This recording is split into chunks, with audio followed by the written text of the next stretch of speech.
back to Sweet Tinx Live. Sometimes you just need to Irish exit. So after the party where I saw every guy I've ever gone on a Hinge date with, I was like, oh, I just need to go home and like watch the Knicks because I'm a pick-me girl, and I really, really wanted to order a Crunchwrap Supreme.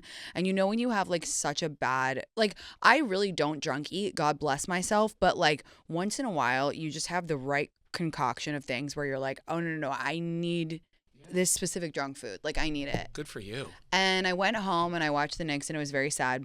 The reason that I'm telling you this is because the next day I went to this bar that I gatekeep because I love the food so much, and I love just eating in silence there. Like I'm not gonna play with you. Like they have amazing food. It's a secret bar, and it's just like it's very casual, and nobody knows how good their food is. Like they don't have a freezer, meaning like that's how fresh everything is. Like it's really like locally sourced, whatever. Applebee's. Exactly. Yes. My local Applebee's. So then I go to this bar and it's only me, and it's like noon on Sunday, and I'm like order a salad, and I'm like sitting there chilling, having a bloody, and all the bartenders in there are like really cool, like real New Yorkers, just whatever. And he's like, everybody's sad about the Knicks. That's why like we're not full. And we started talking, and guys, I think that and the way I spoke about the Knicks, which I won't repeat here because I don't want to open myself up to criticism, I think he thought that I was like a real fan. Oh. Like, and he was like, no, I completely get it. Like, yeah, your drink's on me, like all this stuff. And I really credit being an English major by how well I'm able to bullshit. And he really thought I was a real fan, and we had a really nice moment together. And then he was like, asked me something like, well, are you going to watch the blah, blah, blah? And I was like, didn't know what that was. And I was like, I don't even know if I'm like ready to watch that yet. Can you give us like one line you said? I said, which I do think is true, I said the Knicks didn't play like they thought that they could win. Okay. Which is true. Like, and I said I felt like, after they beat the Celtics.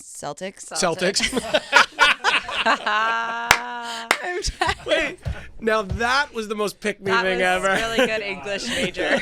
The Celtics. Shining through. Okay. So I said after we... Just bagpipes everywhere.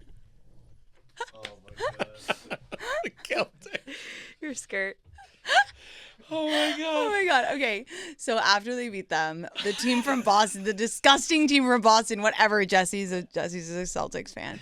So but like we like psyched them out because we like were too excited, and we acted like we've never been there before because we haven't, but like it was too much pressure, and then they just never played like they could win, like they never did. And the guy was like 100%, that's so true, like they didn't believe in it and blah blah blah blah. And I was like, okay, wow, I am a Knicks fan. And then that guy turned around to the operator and was like, this bitch. No, he's the best. I have a very small gatekeep list, but that's on there, and I'm sticking to it. We talked about it before the show. I think I've said it on air. I appreciate when influencers gatekeep, so that way places that you frequent can still be yours if you go there. Totally. It's not going to be overrun. Yeah, it's important. And I've even had moments where I'm like, people will say to me like, don't, like we'll be in a spot and they'll be like, don't post it, don't do it, girl. And I'm like, I'm but good. I feel like you're the kind of person though, if you had a favorite place that you saw was like not doing well, totally, you would post in a second. Yes, yeah. Of course. It's the spots that are good, healthy business, but I can't, the thing. Yeah. Okay. Let's go to Kelly. What's up, Kelly? How are you? Me? Oh. Yes. Hi. It's you. Oh, sorry. It's Allie. Oh, Allie. Wait, is that me? Oh my God. Sorry. My bad. No, it's you're okay. So good. What's up, Allie? How are you? Hi, thanks.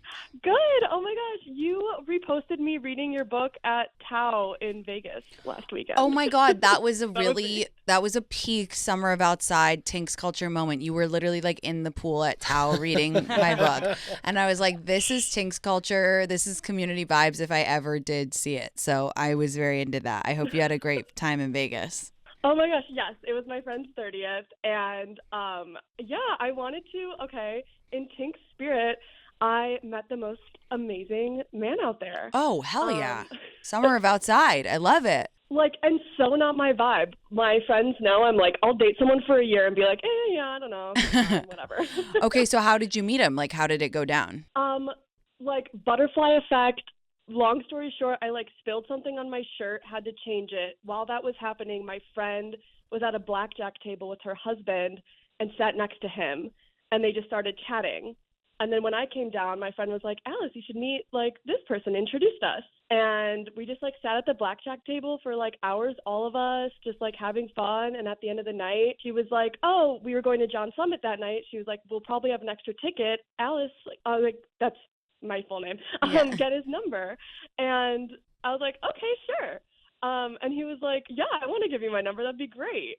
And we ended up like spending the weekend, like he was hanging out with our group. I was supposed to leave Sunday, but he had a ticket to the Sphere with his family, an extra one for Sunday night. So he actually had me like extend my flight until Monday. Oh my God, that's so fun. So wait, did you meet his family? I did. Oh my God. Wow. Love in Vegas. I love that. That's so fun. Did you guys hook up? We did. Was it Like, good? all night. Oh, Allie. No, I told him I was going to call in. He was like, do it. That's so fun. I love that. That's so fun. Oh my gosh. That is actually the best Summer of Outside story ever. I love that. Do you think you'll see him again or just kind of like a fun fling? No, like he's flying out next weekend. We've been FaceTiming like 7 hours a day, every single day. Okay. This is like casually your husband. Okay, wow. Wow, girl. Oh my God, I love that. Oh my gosh, that's so fun. Shout out your friends for being chatty. And that is like the essence of Summer of Outside is just like sitting next to someone being like, hey, what's up? What's going on with you? That's fabulous. And I'm so happy for you. That's amazing. How is the Sphere? I want to go. I just feel like I might get like car sick, if that makes sense. No, yeah, I'm the same because I have insane motion sickness. And it was also a country concert, which is not like my normal vibe, but loved it. Like, okay, highly fun. recommend. I really want to go. Oh, wow. Okay, I love this. I'm so happy for you. Thank you for calling. I think Monday we've got to have at least one Summer of Outside stories because this is just so inspiring and you're inspiring me to keep going out and keep going on dates and keep meeting people. So I love that. And have the best time when he visits. That's so fucking fun. Thank you. Yeah, and thank you. Like, as a pessimist of horrible relationships, like listening to you, your pod, your books, the shift, everything, it happens, when you least expect it. It's so true. It's so true. Well, I'm glad you deserve all the happiness and all the fun. So I hope the next visit is amazing too. And thank you for calling and sharing your Summer of Outside story with us. Yay! Thanks, Jake. Lots of love, babe. Happy Monday. Happy Monday. Bye. Oh, she's such a cutie. That's so fun. I mean, how crazy to meet someone in Vegas. You can meet someone anywhere though, guys, like, because think about it, anywhere you are, that's where you are. So someone that you could hook up with would also be there. Do you know what I mean by that? Yeah, you get it.